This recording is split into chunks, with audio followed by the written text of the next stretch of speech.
Hello, this is Mrs. Elizabeth Kadiri bringing to you the woman with inner beauty.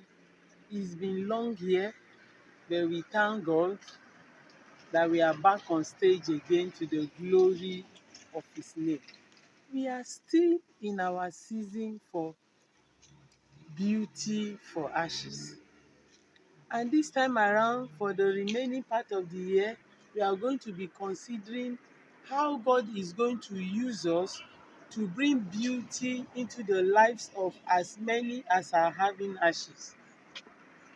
Previously, we've been dealing with various angles through which God has brought beauty into our lives, beauty into our ashes, and now that God has beautified our lives, He expects us to also be sources of beauty to others that are having one ashes or the other. The Bible tells us in 1 Corinthians chapter 1 and verse 14 that we have been comforted to comfort others. So God has given us beauty in place of our ashes so that He can use us as vessels to give beauty in place of the ashes of the others. The Bible tells us in Genesis chapter 12 verse 2, He told Abraham, He said, you are a blessing. I will make you a blessing so that you will bless others. So each time God does something good for you, it is not for you to keep it to yourself. He expects you to spread the good news abroad. So He has given you beauty. He expects you to give beauty to others that are experiencing ashes. In the book of Esther chapter 4 and verse 14, we heard Mordecai saying to Esther when she was reluctant about going to meet the king to present the case of the threat against the lives of the Israelites. Mordecai, her uncle, said to her, this might be the reason God brought you to the palace, so that you will become a savior to the Israelites this time around. But remember, if you refuse to do anything now, it might be that God will raise a savior and you will be destroyed.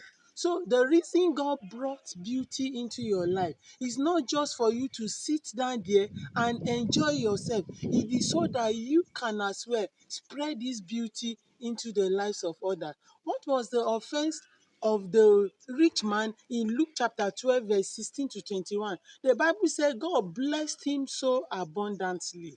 His farm produced so well. And what next did he say to himself? He said to himself, my soul, I have so much. Let me break my bands and expand, and then I will relax and enjoy myself. The next thing God will say to him was, tonight your soul is demanded from you. And he died before daybreak.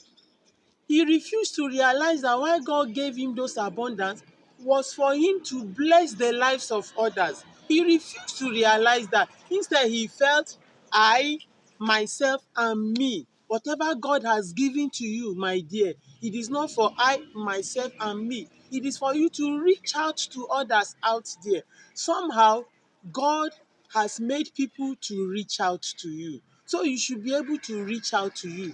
God needs you to give food to the hungry. God needs you to give clothing to the naked. He needs you to give shelter to the homeless. He needs you